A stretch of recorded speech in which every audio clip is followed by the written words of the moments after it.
Welcome back, everyone, to a new story. We really hope you enjoy it. You're not a bad boy. You've just never been allowed to be yourself. Selena's words shattered my carefully constructed reality. This is the story of how I peeled away my dusty, suffocating shell to finally find the woman I was always meant to be. I spent the first 20 years of my life mastering the art of being invisible. If you looked at me truly looked, you wouldn't see much anyway. My name is Leo Carter. I was the kind of guy who blended effortlessly into the background of any room, a permanent fixture in the peripheral vision of the world. Physically, I was built like a wire hanger. I lacked the broad shoulders, the thick wrists, and the rugged jawline that defined traditional masculinity. Instead, I was slender, flat-chested, and perpetually swimming in oversized, dark-colored hoodies. I used yellow layers of heavy, shapeless cotton as a shield to hide my frail, boyish frame from a society that demanded men to be imposing. My best friend, Mike, was the exact opposite. He was loud, athletic, and effortlessly masculine. I was basically his shadow, the quiet sidekick who nodded along to his stories about gym PRs and weekend hookups. I liked Mike, but hanging out with him often felt like standing next to a blazing fire when you were made of dry, fragile paper. That Saturday afternoon, I found myself standing in the middle of a different kind of fire. Mike had bailed on helping his older sister, Selena, pack up her apartment for a massive charity donation drive. Since I was already over at their place, eating their pizza and playing their Xbox, I got drafted. Selena wasn't just Mike's sister. To me, she was a creature from another dimension. 5 years older than us, she worked as a stylist in the local fashion and beauty industry. She possessed an intimidating aura of elegance, moving with a fluid grace that always made me feel painfully clumsy. Where Mike was a blunt instrument, Selena was a scalpel.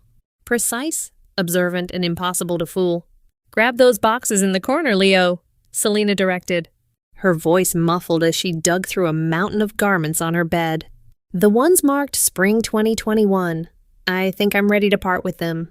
Her bedroom was a sensory overload of femininity. The air smelled faintly of lavender, vanilla, and expensive setting spray. Everywhere I looked, there were textures I wasn't allowed to touch. Frothy tulle, delicate lace, rich velvet, and sheer chiffon. To a guy like me, supposed to be comfortable in stiff denim and scratchy wool, this room felt like a forbidden sanctuary. I hauled the cardboard box over, kneeling beside the bed to help her sort. For about 20 minutes, we worked in comfortable silence. She would hold up a garment, inspect it with a critical eye, and toss it either into the keep pile on her armchair or the donate pile in my box. And then, it happened. Selena tossed a clump of fabric into the box, but it missed the flap, sliding off the cardboard edge and falling directly onto my lap. I looked down. It was a slip dress, pastel pink, even bunched up. The material looked entirely liquid. The afternoon sunlight filtered through the sheer curtains, catching the fabric and making it shimmer with a pearlescent glow. It was trimmed with the most delicate, fragile-looking white eyelash lace around the neckline, held up by spaghetti straps so thin they looked like they would snap under a harsh breath. It was the most beautiful thing I had ever seen. I should have just picked it up and tossed it into the box. That's what a normal guy would do. A normal guy wouldn't give a pink slip dress a second thought. But for some inexplicable reason, my hands felt heavy. A tight, strange knot formed at the base of my throat.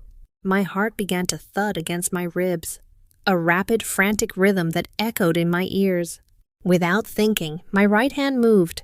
I extended my index finger and thumb, reaching out to touch the fabric resting over my thigh. The moment my skin made contact with the silk, a jolt of electricity shot up my arm. It was absurdly, impossibly soft. It felt like cool water slipping through my fingers.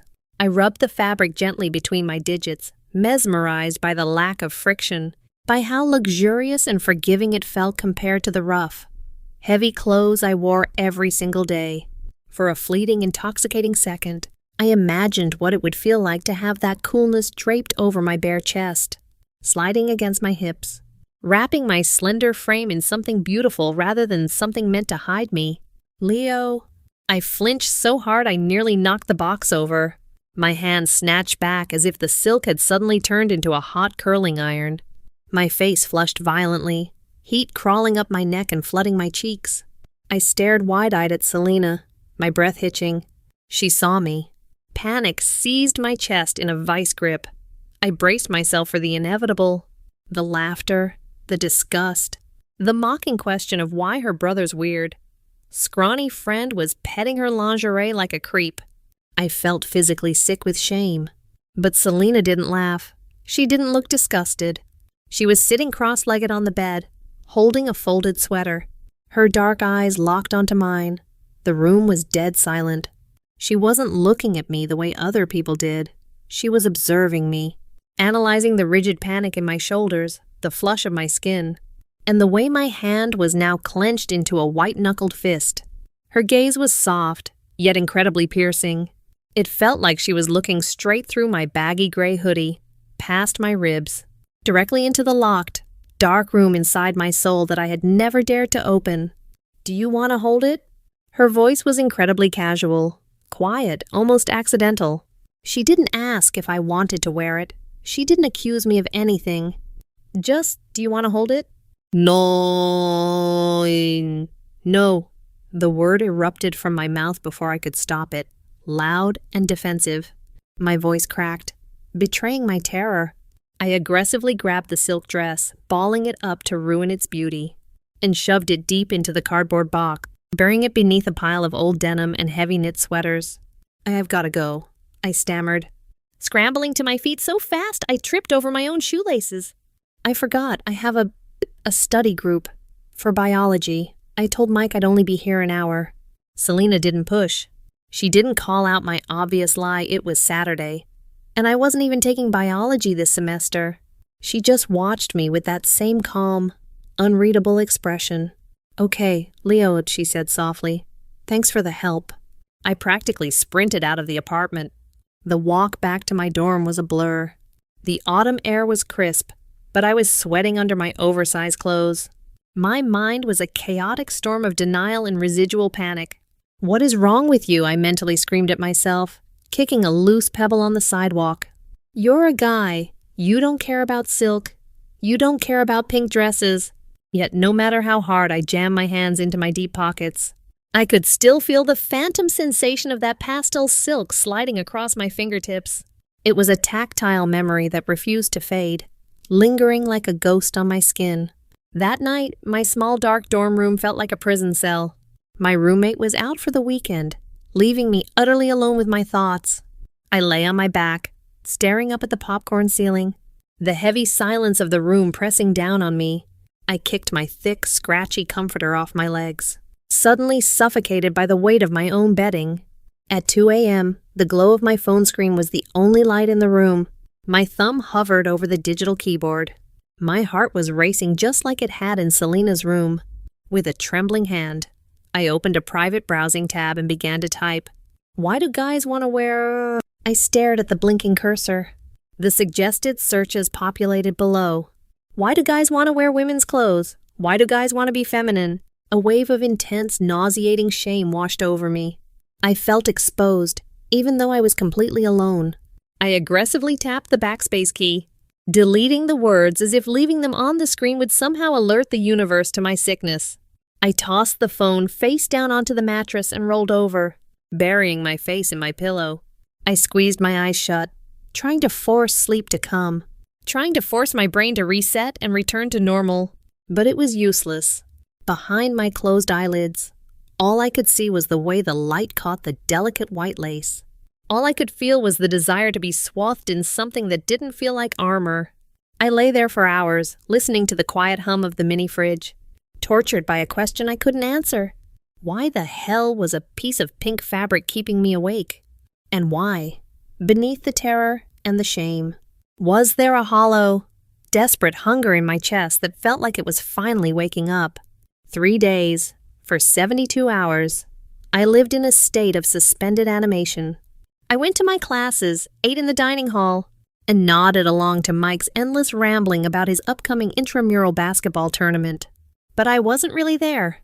My mind was trapped in Selena's sunlit bedroom, replaying the sensation of that pink silk slipping through my fingers. By Tuesday night, the tension inside my chest had wound itself so tight, I felt like I couldn't draw a full breath. I was sitting on the edge of my dorm bed, the room dark except for the harsh, blue glare of my phone screen. I opened my text thread with Selena.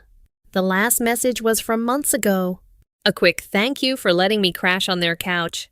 My thumb hovered over the keyboard. My pulse was hammering against my eardrums. I typed Selena, about the other day. Delete. I know this is weird, but your clothes. Delete. I squeezed my eyes shut, my breathing ragged. If I hit send, there was no going back. I would be crossing a line that separated the normal, invisible Leo from whatever I was hiding inside. But the alternative, living with this hollow, desperate ache in my chest forever, terrified me even more. Taking a deep, shaky breath, I typed quickly, refusing to let my brain catch up. Hi, Selena. About your question on Saturday, can I try? I hit send and immediately threw my phone across the bed like it was a live grenade. I paced the narrow floorboards of my dorm, clutching my hair, waiting for the rejection. I waited for her to ask what the hell I was talking about, or worse, to tell Mike. 5 minutes passed, then 10. Every second was agony. Finally, the screen lit up, a single text notification. My stomach dropped to my knees as I picked it up. Selena Mike's basketball tournament is this weekend. He'll be out of town starting Friday night. Come over Saturday at 2 p.m. The apartment will be empty. No exclamation points, no questions, no judgment. Just an open door. Saturday arrived with a heavy gray overcast, matching the storm of anxiety brewing in my gut. When I knocked on Selena's apartment door, my palms were slick with sweat. I was wearing my usual uniform, a baggy black hoodie, and loose jeans, burying my skinny frame as deeply as possible. The door swung open. Selena stood there in comfortable yoga pants and a loose sweater, holding a mug of coffee. She looked completely unfazed, greeting me with a warm, easy smile that instantly diffused about 10% of my panic. "Hey, Leo, come on in," she said, stepping aside. She didn't make a big deal out of it. There was no grand preamble, no "are you sure about this conversation?" That would have undoubtedly sent me running for the hills. She simply led me down the hallway to her bedroom and pushed the door open. "I picked out something simple for you," she said, gesturing to the bed. "Nothing too overwhelming, just to see how you feel." Laid out meticulously on the pristine white duvet was a complete outfit. It wasn't the pink silk slip I realized instantly that would have been far too revealing for my current state of mind. Instead, it was a structured, almost sporty ensemble. There was a crisp, white, short-sleeved polo shirt. Below it lay a pleated tennis skirt in a soft, navy blue. Next to the skirt were a pair of pristine white thigh-high socks with a delicate, ribbed hem. And resting on the floor at the foot of the bed were a pair of black patent leather Mary Jane shoes. "I'll be in the living room," Selena said softly, placing a gentle hand on my shoulder. "Take all the time you need. Lock the door if it makes you feel safer." With a soft click, she closed the door behind her, leaving me utterly alone with the clothes. I stood there for a long time, just staring. The silence in the room was deafening. My hands were shaking so badly I had to clench them into fists to steady myself. "You don't have to do this," a small, frightened voice in my head whispered. "You can just put your hoodie back on and leave." But my eyes remained fixed on the pleated skirt. Slowly, deliberately, I reached for the hem of my hoodie and pulled it over my head. I stripped off my jeans, tossing my thick, masculine clothes into a discarded pile on the floor. Standing there in just my boxers, my pale, wiry frame felt glaringly exposed. I reached for the white polo first. The fabric was a smooth, cooling spandex blend. As I pulled it over my head, I gasped softly. It didn't hang off me like my usual shirts. It clung. The fabric hugged my narrow torso, stretching tightly across my flat chest and capping tightly around my slender biceps. It was a profoundly strange sensation clothing that was designed to touch me, rather than hide me. Next was the skirt. I stepped into it, pulling it up my legs. The moment I pulled the side zipper up, my breath caught. The skirt was high-waisted, the thick waistband sitting snugly right below my ribs, tightly cinching my narrow waist. But the magic happened below the band. The heavy, sharply ironed pleats flared outward, dropping into a stiff, structured A-line shape. I looked down, completely mesmerized. The skirt was doing a magical job of architectural deception, because it cinched the smallest part of my waist and flared out dramatically.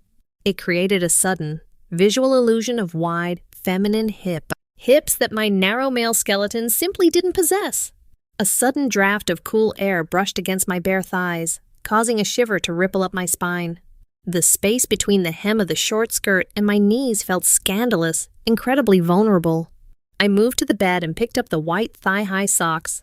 Sitting on the edge of the mattress, I rolled the soft, thick cotton up my calves, pulling them over my knees and stretching them high onto my lower thighs. The elastic bands at the top bit gently into the soft, sensitive skin of my inner thighs to stay up. It was a constant, physical reminder of what I was wearing. A gentle, gripping pressure that felt foreign, yet strangely grounding. Finally, the shoes. I slipped my feet into the black Mary Janes. They were entirely different from my bulky, heavy sneakers. They were narrow, forcing my toes to sit delicately. As I reached down and buckled the thin straps across the bridge of my feet, the slight, hard heel of the shoe forced my posture to shift. I had to stand a little straighter, my calves tensing slightly to keep my balance. I was fully dressed. There was a full-length mirror attached to the back of Selena's closet door. It was closed, hiding my reflection. My heart felt like a trapped bird battering against my ribs. I walked toward the mirror, my Mary Janes making a soft clack-clack sound against the hardwood floor. I stopped 2 feet away and squeezed my eyes tightly shut. I was terrified of what I was about to see. I expected to see a monster, a freak, a sad, pathetic boy playing dress-up, looking grotesque and ridiculous in women's clothing. I braced myself for the tidal wave of self-hatred to wash over me and drown me. I opened my eyes. The breath was knocked completely out of my lungs. There was no monster. There was no freak. Staring back at me was a shy, awkward, incredibly nervous-looking girl. From the neck up, it was still just Leo. My messy, overgrown dark hair, my wide, terrified eyes, the faint shadow on my upper lip. But from the neck down, the transformation was staggering. The tight polo shirt smoothed out the hard lines of my chest. The high-waisted skirt was a revelation. It completely masked my narrow, boyish pelvis, flaring out to give me a soft, feminine silhouette. The gap of bare skin between the pleated hem of the skirt and the stark white thigh-high socks looked delicate, almost fragile. The Mary Janes made my feet look small and neat. I didn't feel disgust. I felt anchored. For the first time in 20 years, I wasn't looking at a reflection and wishing I could disappear. I was looking at the mirror and desperately wanting to step into it. I raised a trembling hand, watching the reflection do the same. I touched the fabric of the skirt, smoothing down the pleats. The tactile feedback, the crisp fabric, the tight waistband, the gentle squeeze of the socks on my thighs, was overwhelming my senses in the most beautiful way. A strange, warm, buzzing sensation spread through my chest, a profound sense of rightness that brought a sudden, stinging prick of tears to my eyes. I didn't look away. I couldn't. I turned slightly to the side, watching how the skirt swayed, how the silhouette held its feminine shape. I was captivated by my own shadow. A soft knock on the bedroom door broke the silence. "Leo, can I come in?" Selena's voice was gentle. Panic flared briefly, but the warmth in my chest was stronger. Yet I managed to squeak out. The door opened. Selena stepped in, closing it quietly behind her. She looked at me, taking in the full picture of me standing before the mirror in the tennis outfit. I froze, my shoulders hiking up to my ears, preparing for her to laugh. She didn't.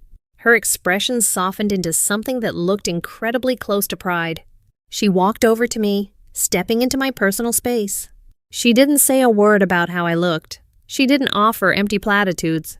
Instead, she reached out and gently pulled the hem of the white polo shirt, tucking it perfectly flat beneath the waistband of the skirt. She smoothed out a single pleat that had folded awkwardly near my hip. "There," she said softly, her voice barely above a whisper. "That falls much better." She stepped back, standing beside me so we were both looking into the mirror.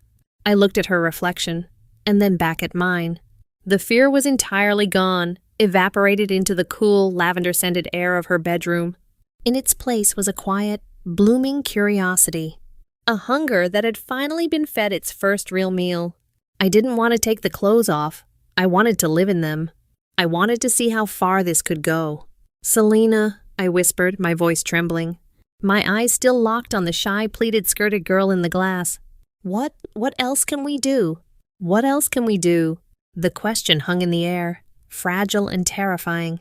I half expected Selena to politely decline, to tell me that trying on a skirt was a fun little experiment, but anything further was too complicated. Instead, a slow, knowing smile spread across her face. "Oh, Leo," she murmured, her eyes glinting with a stylist's ambition. "We can do everything." That single Saturday afternoon wasn't the end of an experiment, it was the breaking of a dam. The curiosity that had been starved for 2 decades was now a raging, insatiable need. I couldn't get enough. The days in between weekends dragged by like molasses. I went through the motions of my male life, attending lectures, playing video games with Mike, wearing my shapeless, heavy hoodies. But it all felt like an incredibly tedious waiting room. My real life, I realized with a mix of terror and thrill, only happened on Saturday afternoons in Selena's apartment.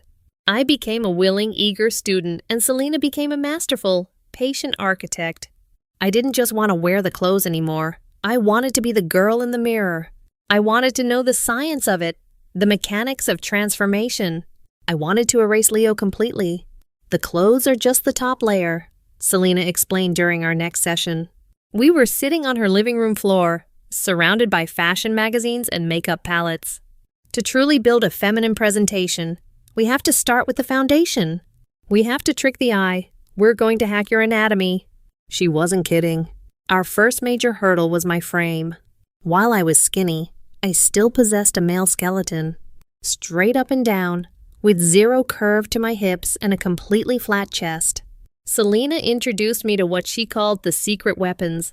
"Take these," she said, handing me a pair of what looked like heavy-duty, high-waisted biker shorts. But as I took them, I realized the sides were incredibly thick. "Padded shapewear," she explained. "They have thick, contoured silicone pads built into the hips and thighs." I retreated to the bedroom to put them on. The compression fabric was incredibly tight, requiring me to wrestle them up my legs. But the moment I pulled them over my hips, I gasped. I looked in the mirror. The silicone pads flared out seamlessly from my natural waistline, adding nearly 4 inches of width to my hips and rounding out my upper thighs. Suddenly, the straight, boyish line of my lower body was gone. I had an hourglass curve. It was shocking how natural it looked beneath my clothes. The tactile sensation of the thick silicone moving with my body was bizarre at first, but incredibly validating. It felt like I had suddenly sprouted the curves I was always meant to have. Next came the chest. Selena handed me a simple nude-colored bralette. "It's a push-up, heavily padded," she instructed through the door. "It won't give you cleavage, but it will give your tops the correct drape. Women's clothing is tailored for a bust. Without it, the fabric will just hang flat and look masculine." Slipping the bralette over my shoulders was a profound experience. The elastic band snapped snugly against my ribcage. The molded foam cups rested against my flat chest, projecting outward. When I pulled a tight, ribbed sweater over my head, the transformation of my silhouette was complete. I had hips. I had the subtle curve of a bust. The structural foundation was set. I spent 20 minutes just walking back and forth in front of the mirror, mesmerized by the way the sweater now clung to the curves of the bralette, and the way the padded shapewear created a feminine sway in my walk without me even trying. The gender euphoria was a physical rush, a warm, tingling wave that started in my chest and radiated out to my fingertips. But the silhouette was only half the battle. "Now," Selena said, pulling up a chair in front of a brightly lit vanity mirror, "Sit, we need to talk about your face and your voice." This was where the real magic happened. Selena approached my face with the clinical precision of a surgeon. "Your jawline is actually quite soft for a guy," she noted, tilting my chin up and examining me under the harsh ring light. "But your brow bone is slightly pronounced, and we have to deal with the beard shadow."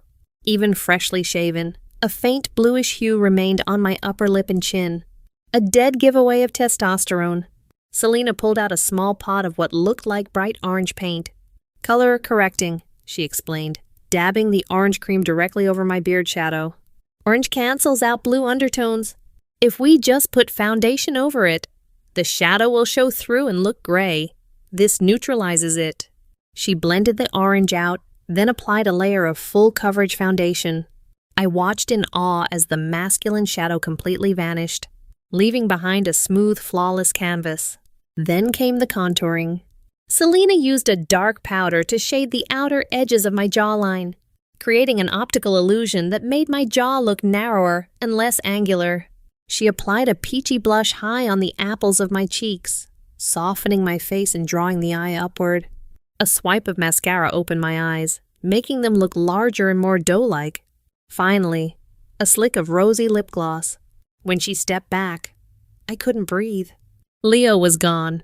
The boy with the nervous eyes and the awkward jaw was completely erased. Staring back at me was a pretty soft-featured girl. The makeup didn't look like a mask, it looked like me. Just correct.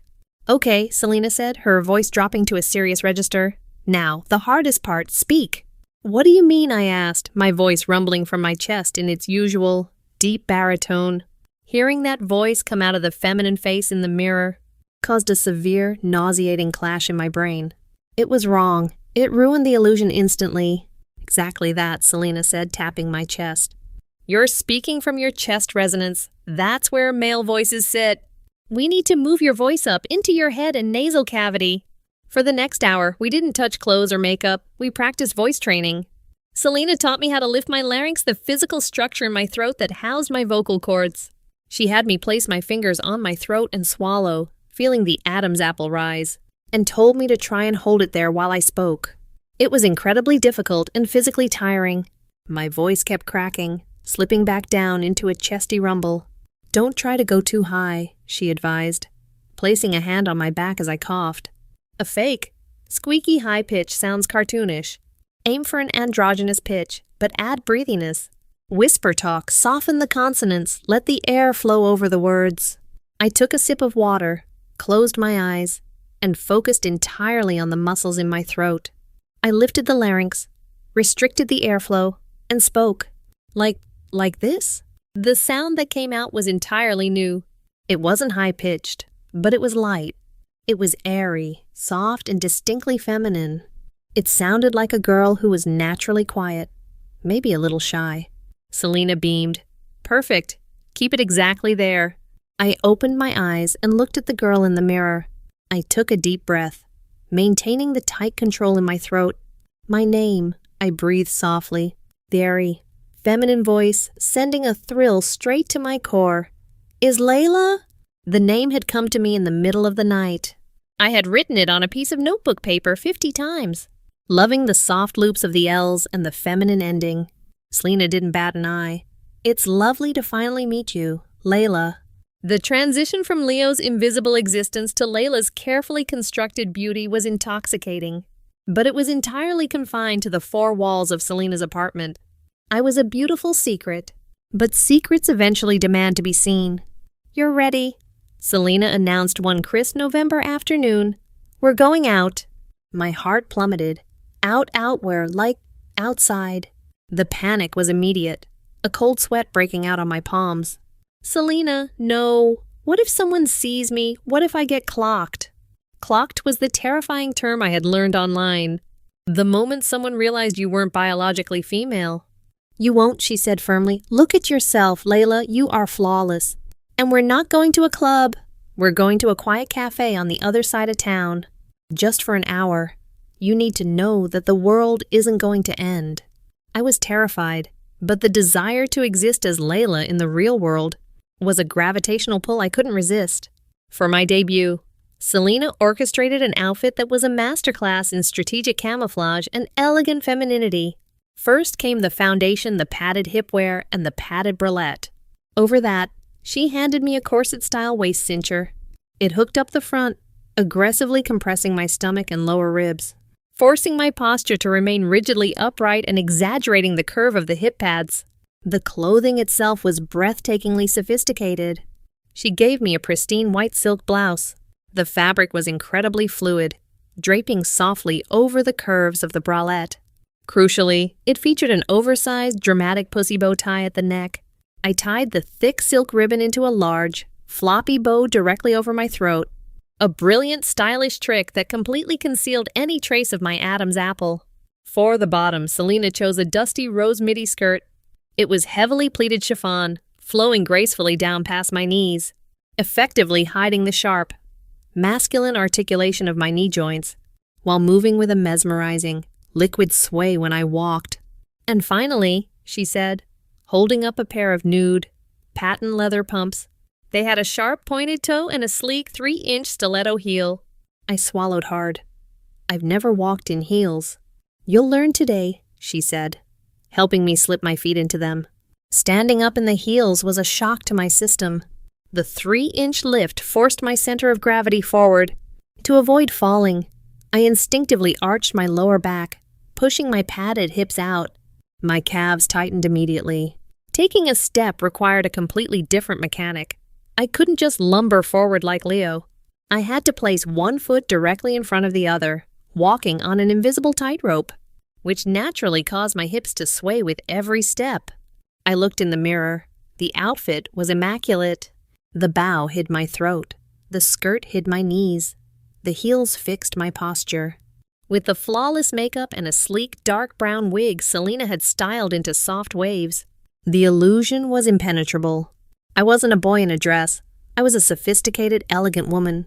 The Uber ride across town was an exercise in pure terror. I sat rigidly in the back seat, clutching my small clutch purse with white knuckles, convinced the driver was staring at me in the rearview mirror. But he wasn't. He was just listening to the radio. We arrived at the cafe, a small aesthetic coffee shop with large windows and hanging plants. Selena paid, and I stepped out onto the sidewalk. The cold autumn air hit my face. The click-clack of my heels on the pavement sounded impossibly loud to my ears. I felt like a walking spotlight, certain that every pedestrian was stopping to stare, to point, to laugh. I kept my head down, letting my hair fall forward to shield my face, following Selena into the warm, coffee-scented interior of the cafe. "Go grab us a table in the corner," Selena said, pulling out her wallet. "I'll order." I nodded, gripping my purse, and began the agonizingly long walk across the cafe. I focused intensely on my posture, shoulders back, hips swaying slightly, placing one heel carefully in front of the other. Halfway to the table, a man stood up from his chair abruptly, nearly backing into me. "Oh, my bad," he said, turning around quickly. I froze, my heart stopping completely. This was it. He was going to look at me, see the masculine jawline beneath the makeup, hear the heavy breathing, and call me out. The man looked at me, his eyes quickly taking in the silk blouse, the pleated skirt, the soft waves of hair. "Sorry about that, miss," he said, offering a polite, entirely unremarkable smile, and stepped aside to let me pass. "Miss?" The word hit me like a physical blow. "Miss?" He hadn't hesitated. He hadn't squinted or looked twice.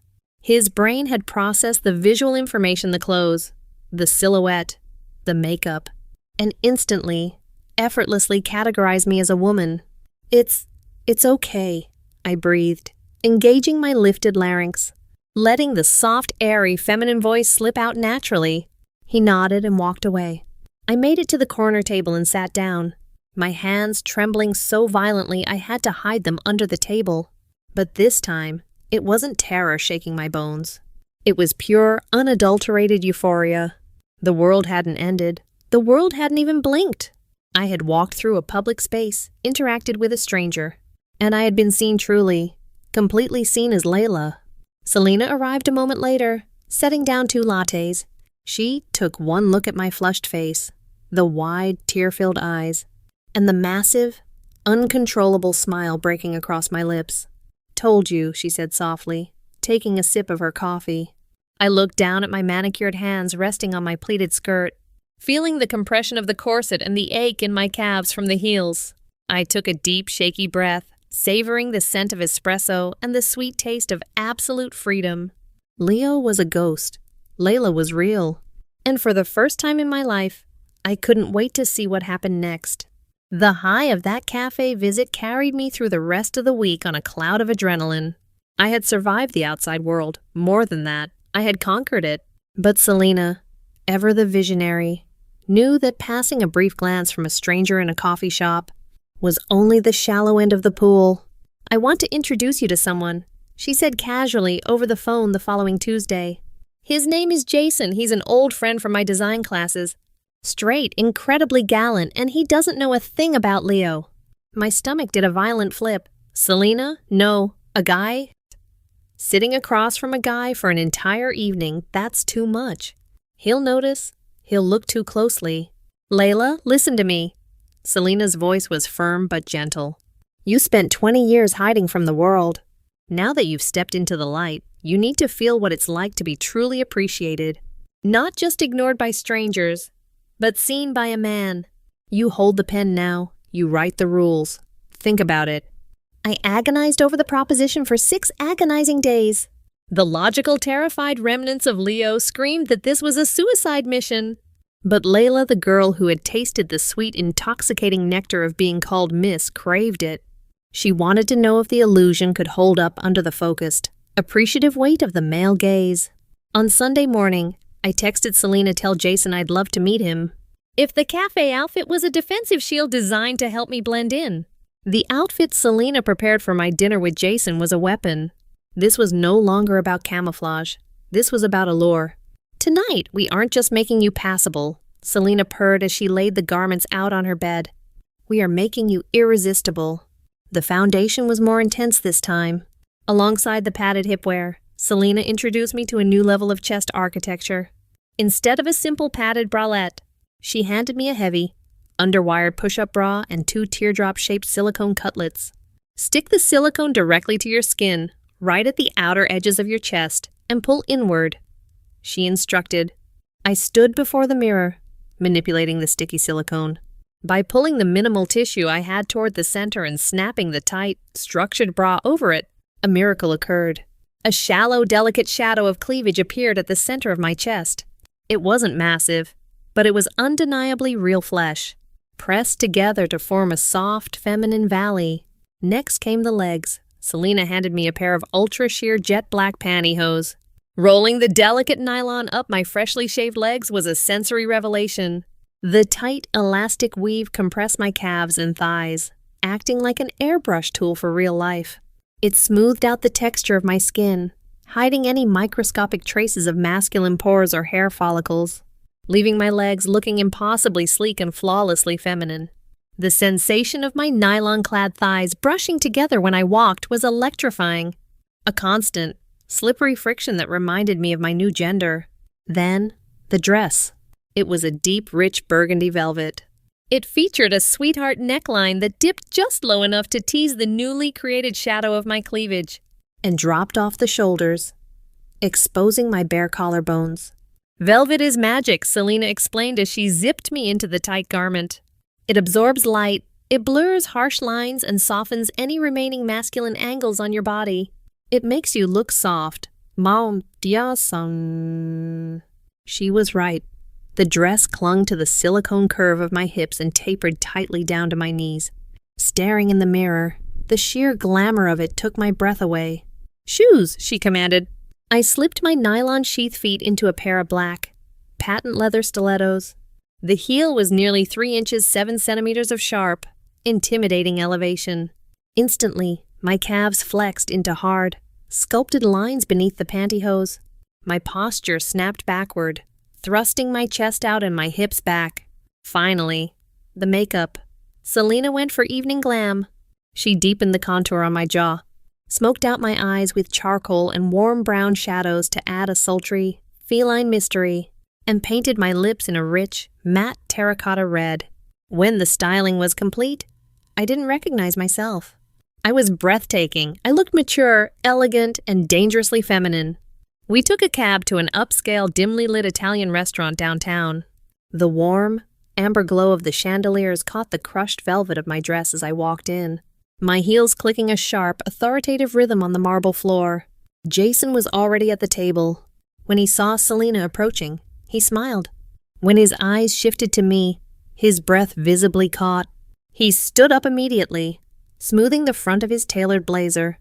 He was handsome, broad-shouldered, with a neat beard and warm, crinkling eyes. He was everything Leo was not, and the sheer masculinity radiating from him made my heart race in a way I had never experienced. "Jason, this is my good friend Layla," Selena introduced, her voice smooth as silk. "It is an absolute pleasure," Jason said, stepping forward. He didn't offer his hand for a firm, masculine shake. Instead, he moved to the side of the table and pulled out a chair for me. "Thank you," I murmured, employing everything Selena had taught me. I lifted my larynx, restricted the airflow, and let the words slip out in a soft, breathy whisper. I sat down, crossing my nylon-clad legs under the table. The rustle of my pantyhose felt deafening to me, but Jason just took his seat across from us, his eyes lingering respectfully on the soft curve of my velvet-draped shoulders. The dinner was a surreal, out-of-body experience. Jason was incredibly charming, steering the conversation with ease. But what captivated me wasn't what he was saying. It was how he was looking at me. He wasn't looking at me like a bro. He wasn't looking at me the way Mike did, expecting a high five or a sarcastic joke. Jason looked at me with a soft, attentive focus.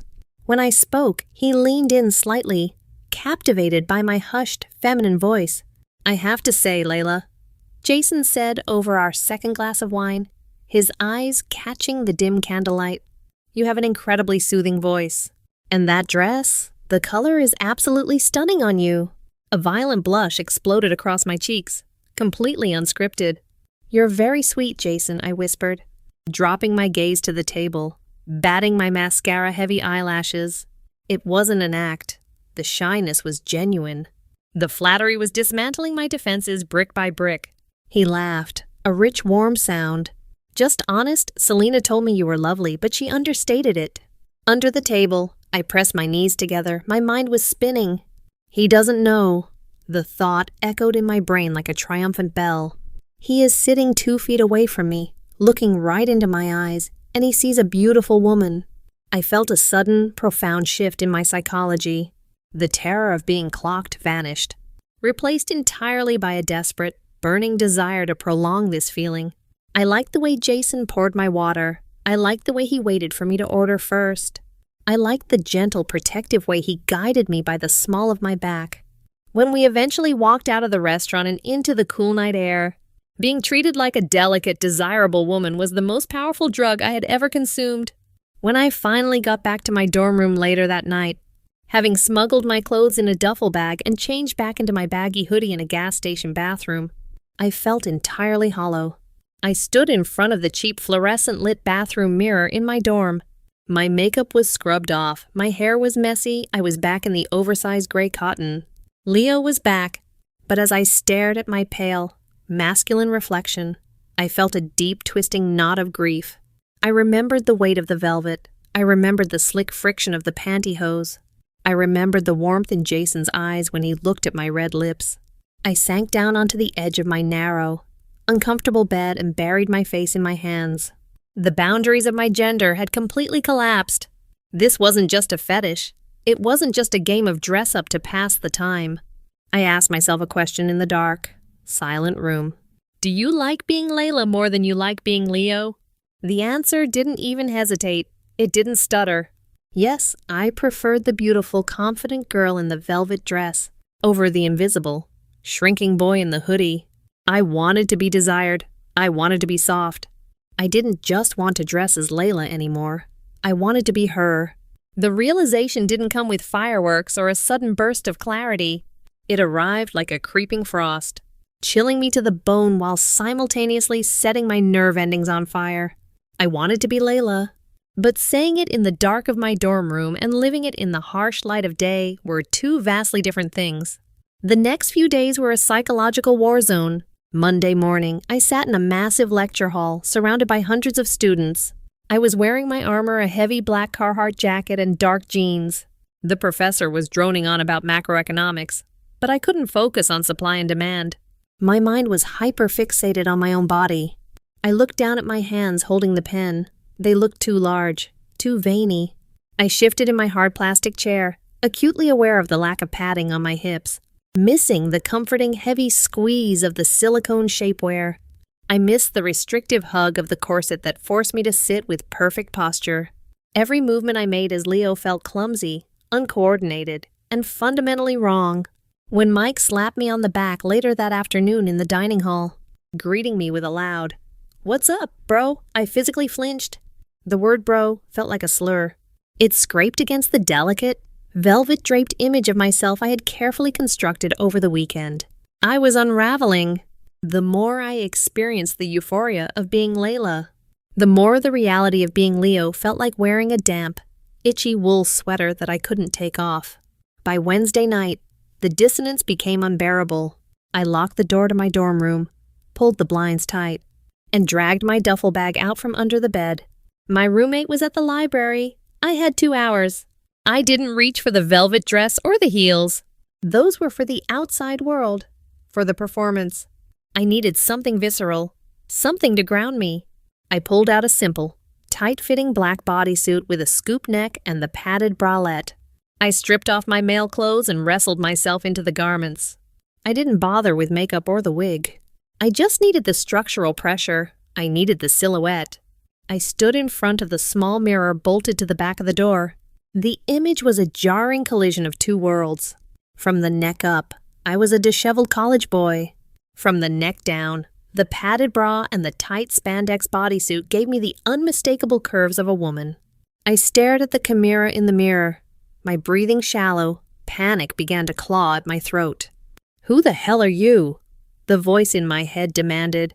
"You're a freak. You're destroying yourself. You can't live like this, split in half. You have to stop. You have to pack these clothes in a garbage bag and throw them in the campus dumpster." I reached up, my fingers gripping the thick straps of the bralette, preparing to rip it off. I was ready to surrender to the shame, to run back into the safety of my invisible, miserable existence as Leo. But as my fingers dug into the elastic, a sob tore itself from my chest. My hands froze. If I took the bralette off, if I threw Layla away, what was left? A hollow shell of a boy who was too terrified to exist. Taking off the feminine clothes felt like agreeing to a slow, suffocating death. My phone buzzed on the desk. I jumped, wiping a tear from my cheek, and walked over. The screen illuminated the dark room. "Jason, hey Layla, Selena gave me your number, hope you don't mind. I had a really great time the other night.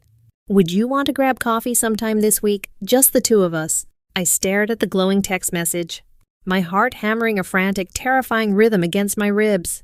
He didn't want Leo. Nobody wanted Leo. Jason wanted the girl with the soft voice and the velvet dress. I grabbed the phone and dialed Selena's number. It rang 3 times before she answered. "Leo, it's midnight. Is everything okay?" Her voice was laced with sleep, but immediately alert. I can't do this," I gasped, the dam breaking. Tears spilled over my eyelashes, running down my face. "I'm losing my mind. Selena, I'm sitting here in a bodysuit looking like a monster. I can't be a guy anymore, but I don't know how to be her. And Jason just texted me. He wants to see me. He wants to see Layla, but she isn't real." The silence on the other end of the line was heavy. I waited for her to agree with me. I waited for her to tell me I had taken the fantasy too far, that I needed to snap out of it and go to therapy. "You," she said softly. Her voice was incredibly calm, an anchor in my violent storm. "Breathe for a second. Just breathe." I sucked in a ragged breath, the tight spandex of the bodysuit constricting my chest. "Listen to me very carefully," she continued. "Layla is not a costume. She isn't a character we invented over the weekend. She is the girl who was brave enough to touch a pink silk dress when she thought no one was looking. She is the girl who smiled in the mirror when she finally saw her true silhouette. She is real because you are real. But the makeup, the pads, the voice, it's all fake," I cried, clutching the phone tightly. "Is it?" Selena countered gently. "Or are those just the tools you need to chip away the marble and reveal the statue underneath? Every woman uses tools. Honey, we all use makeup. We all wear shapewear. You are just fighting a harder battle because biology gave you the wrong raw materials. But the desire to be beautiful, the need to be seen as soft and feminine, that comes from your soul. That isn't fake." I closed my eyes, leaning my forehead against the cold wood of the doorframe. Her words were washing over me, putting out the fire of my panic. "You always have a choice," Selina said, her tone shifting to one of absolute respect. "I am not pushing you. I am not forcing you. If you want to throw the clothes away and never speak of this again, I will support you. I will still be your friend. You can go back to being Leo." She paused, letting the weight of the option hang in the air. But she added softly, "If you want to reply to Jason, if you want to put the velvet dress back on, that choice is yours, too. And you don't have to apologize for it." The line went quiet. I stood there for a long time, the phone pressed to my ear, listening to the static. "I don't want to go back," I whispered. The words tasted like truth. They tasted like survival. "I know," Selina said warmly. "So dry your eyes, tell Jason you'd love to get coffee, and come over tomorrow afternoon. We have work to do." The crisis had passed, leaving behind a hard crystalline resolve. I was done agonizing over the duality. I had made my choice. When I arrived at Selina's apartment the next day, the energy was different. It wasn't an experiment anymore. It was a transition. "Coffee dates are tricky," Selina said, all business as she rummaged through her closet. "Dinner is easy because it's dark. Velvet and heavy makeup work at night. But daylight is ruthless. It highlights every pore, every sharp angle. We have to pivot. We need daytime elegance, effortless, unclockable." She laid out the new uniform on the bed. It wasn't a sultry dress or a dramatic skirt. It was a pair of high-waisted, wide-leg trousers in a soft camel color, paired with a fitted cream-colored ribbed turtleneck. "The turtleneck is your best friend during the day," she explained, holding it up. "It hides the Adam's apple completely naturally, without looking like you're trying to hide it, like the pussy bow did. The wide-leg trousers will balance out your shoulders and swallow your lower half, making your legs look endlessly long.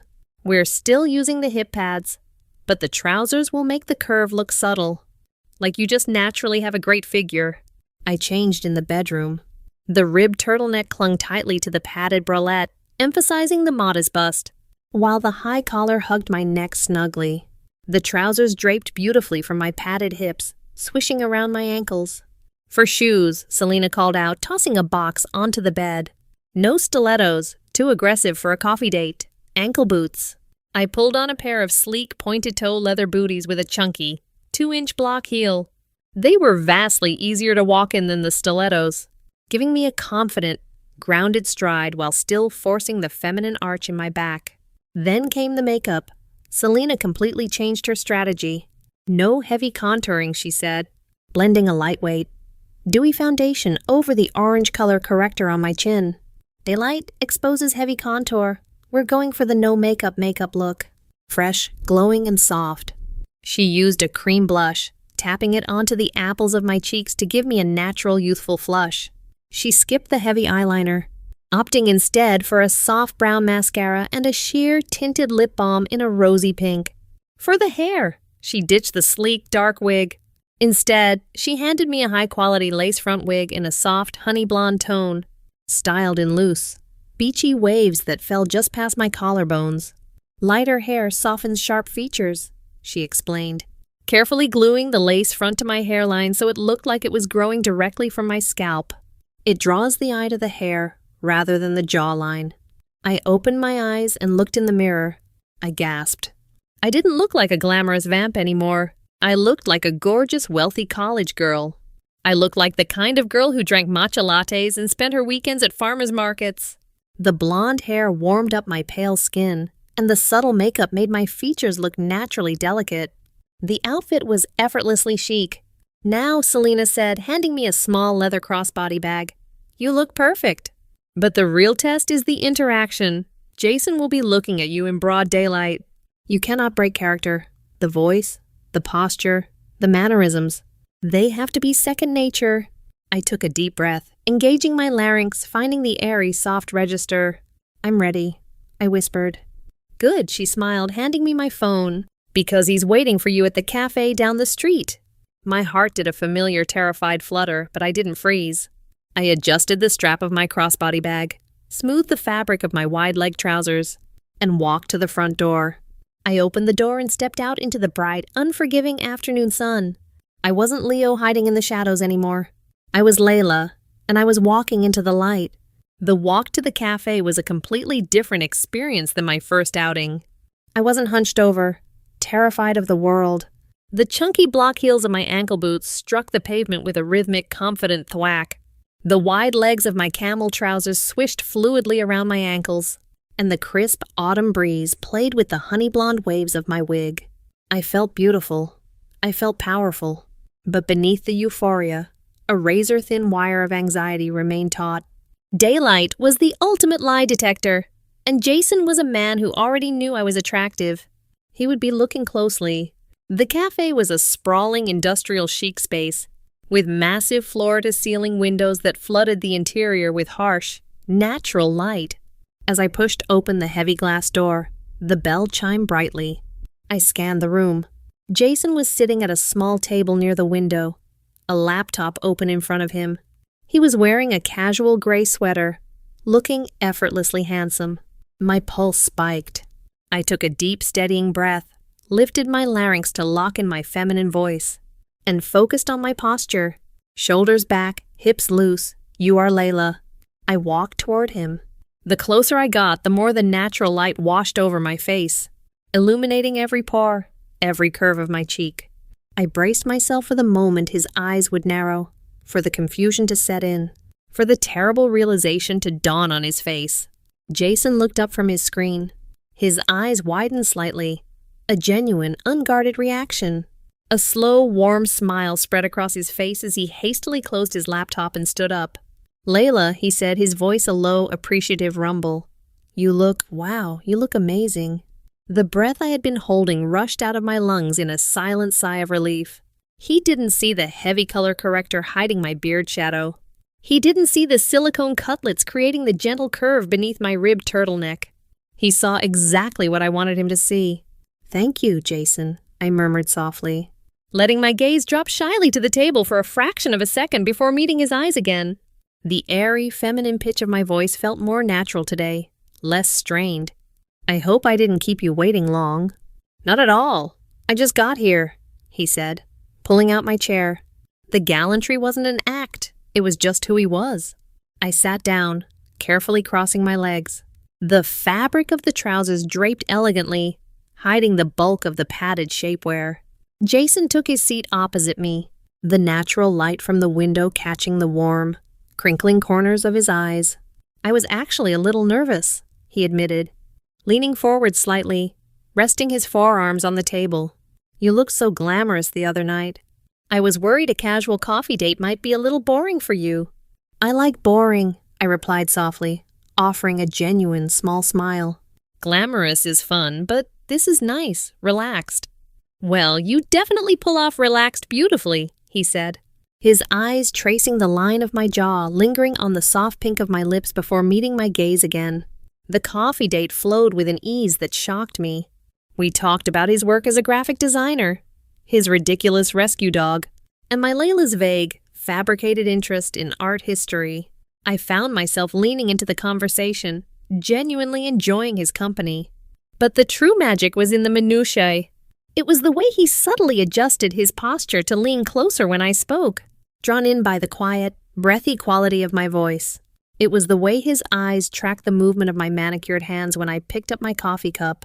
It was the profound, intoxicating reality that he was treating me with a delicate, protective reverence that no one had ever shown Leo.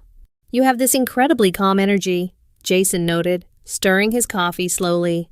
It's rare. Most people are always rushing, always loud, but you just kind of glide. A blush crept up my neck, warming my cheeks beneath the cream blush. I guess I just prefer to observe, I whispered, the irony of the statement hidden entirely from him. If he only knew how closely I had observed the world from the shadows, how desperately I had studied women to learn how to glide. Well, I'm glad I get to observe you today, he said smoothly, a hint of flirtation in his tone. The hour passed in a blur. When we finally stood up to leave, the sun was beginning to dip lower in the sky, casting long shadows across the cafe floor. Can I walk you to your car? He asked. Oh, I actually took an Uber. I lied smoothly.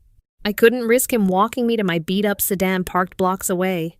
I'll just grab one outside. Let me wait with you, then. We stood on the sidewalk, the chilly autumn air biting through the thin fabric of my trousers. Instinctively, I shivered, rubbing my arms. Before I could even process what was happening, Jason had slipped out of his heavy gray sweater, leaving him in a simple t-shirt. He stepped close to me, the scent of his cologne, something woody and sharp, filling my senses. Gently, respectfully, he draped the warm, oversized sweater over my shoulders. "Can't have you freezing," he said softly, looking down at me. I froze, the weight of the heavy male garment settling over my delicate, feminine silhouette. Was a profound, deeply emotional shock. For 20 years, I had hidden myself in clothes just like this. Now it wasn't armor, it was an offering. It was a gesture of protection from a man to a woman. I looked up at him, my eyes wide, my heart pounding a frantic rhythm against my silicone-padded chest. "Thank you," I breathed, my voice barely audible. I pulled the edges of the sweater closer together, burying my hands in the soft wool. "My pleasure," he smiled. His gaze lingered on my face for a moment too long. A silent question hovering in the air between us. A black sedan pulled up to the curb, the Uber. "That's me," I said, a genuine pang of reluctance hitting me. "I'll see you again, Layla," he asked. Not a demand, but a hopeful request. "I'd like that," I whispered. I slipped into the back seat of the car, the heavy door thudding shut between us. As the car pulled away, I looked back. Jason was still standing on the sidewalk, watching the car disappear into the traffic. I leaned back against the leather seat, pulling Jason's large, warm sweater tightly around my shoulders. I buried my nose in the collar, inhaling the sharp, masculine scent. A single tear slipped down my cheek, ruining a tiny patch of my flawless foundation. It wasn't a tear of fear, or shame, or panic. It was a tear of absolute, overwhelming relief. The war was over. The battle for my identity had been fought and won on a sunny afternoon in a coffee shop. When I finally arrived back at Selena's apartment, I didn't rush to the bathroom to scrub off the makeup. I didn't frantically tear off the padded bralette or the shapewear. Selena was sitting on the couch, reading a magazine. She looked up as I walked in, immediately noticing the oversized gray men's sweater draped over my shoulders. She lowered the magazine, a slow, knowing smile spreading across her face. "I take it the daylight didn't melt you?" I stood in the center of her living room, still wrapped in Jason's sweater. I looked at my reflection in the large mirror hanging over her console table. I saw the blonde hair, the soft makeup, the feminine curves hidden beneath the heavy wool. I didn't see a boy playing dress-up. I didn't see an illusion. I saw myself. "No," I said, my voice steady, my chest resonance completely abandoned. I spoke naturally from my head, the soft, breathy pitch feeling entirely like my own. It didn't melt me. I walked over to the couch and sat down next to her, pulling the sweater tighter around myself. "Selena," I said quietly, looking at my manicured hands. "I don't want to go back to the dorm. I don't want to put the hoodie back on." Selena closed her magazine and set it on the coffee table. She turned to me, her dark eyes serious and full of compassion. "You don't have to," she said simply. "You never had to. But my stuff, my classes, Mike." The remnants of Leo's life flashed before my eyes. A chaotic, messy, unhappy existence that I was terrified to dismantle, yet desperate to escape. "We'll figure it out," Selena said, reaching over and taking my hand. Her grip was firm, grounding. "One step at a time. The hard part is already over. Layla, you found her. Now, we just have to let her live." I looked at Selena, the woman who had handed me a pink silk dress, and inadvertently handed me the keys to my own prison. I squeezed her hand back, a tremulous, genuine smile breaking across my face. "Okay," I whispered. I stood up from the couch and walked back to the mirror. I let Jason's heavy sweater slide off my shoulders, pooling on the floor behind me. I stood there in the cream turtleneck and the wide-leg trousers, looking at the beautiful, confident woman in the glass. I wasn't an invisible boy anymore. I wasn't a shadow hiding in the corners of the room. I was Layla, and for the first time in my life, I was exactly where I was supposed to be. The next 4 days at Selena's apartment were a masterclass in shedding my skin. I didn't go back to the dorm. I emailed my professors, claiming a sudden family emergency. and simply hit pause on the miserable, gray existence of Leo Carter. In the safety of that lavender-scented sanctuary, the act of becoming Layla stopped being a frantic, terrifying performance. It became a ritual. It became my morning routine. Waking up and reaching for the padded shapewear no longer felt like putting on a costume. It felt like putting on my glasses to see clearly. The thick silicone hip pads and the molded push-up bralette became my true anatomy. Stepping into them provided a deep, grounding compression that eased the phantom ache in my chest. Standing in front of the bathroom mirror, I learned to blend the orange color corrector over my faint beard shadow with steady, practiced hands. I learned how to draw the soft, arching line of my eyebrows without trembling. I was no longer running away from a boy. I was actively building a woman. But the real world doesn't stay paused forever. On Thursday afternoon, the vibration of my phone on the kitchen counter shattered the quiet bubble Selena and I had built. I walked over, my silk floral robe swishing against my bare, freshly shaved legs. The screen lit up with a notification. Jason, hey. Beautiful. I can't stop thinking about our coffee date. I want to take you somewhere special this Saturday night. Proper dinner. Let me know if you're free. I stared at the glowing letters, my breath catching in my throat. Hey, beautiful. The words sent a rush of pure, electric heat straight to my core. He wasn't just being polite anymore. He was pursuing me. He was pursuing Layla. Selena walked into the kitchen, carrying 2 mugs of green tea. She took one look at my flushed face and the phone in my hand, and a knowing smile touched her lips. Jason? She asked gently. I nodded, my chest tight. He wants to take me to a proper dinner on Saturday. I looked up at her, my eyes wide with the gravity of the situation. This wasn't a controlled experiment in a coffee shop. If I said yes to a Saturday night date, I was crossing the Rubicon. I would be walking into a romantic setting, allowing a man to court me entirely as a woman. If I went, Leo was dead. There would be no going back. Selena set the mugs down on the granite counter. She didn't cheer, and she didn't push. She simply looked at me with an intense, quiet respect. Bring your tea into the bedroom, she said. It's time. I followed her, the soft padding of my bare feet silent on the hardwood floor. When I stepped through the doorway of her bedroom, I stopped dead in my tracks. The large queen-size bed had been cleared of its usual decorative pillows. Instead, lying perfectly flat on the white duvet were 2 distinct piles of clothing. On the left side lay my past. It was the clothes I had worn when I first knocked on her door a week ago. The faded, oversized black hoodie, the stiff, shapeless denim jeans, and the worn-out sneakers. Just looking at them made my chest feel heavy, as if the fabric itself was weighed down by 20 years of misery, invisibility, and fear. On the right side lay my future. It was a brand new dress. It wasn't a sultry velvet club dress, nor a modest, pleated skirt.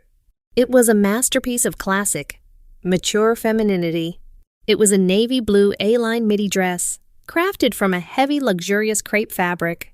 It featured a delicate sweetheart neckline, tailored 3/4 sleeves, and a slender matching belt designed to cinch tightly at the natural waist. At the foot of the dress rested a pair of pristine, nude leather ballet flats. I bought it for you yesterday, Selena said quietly, standing near the window. You've mastered the art of hiding your flaws, Layla. But this dress isn't about hiding. The crepe fabric holds its own shape.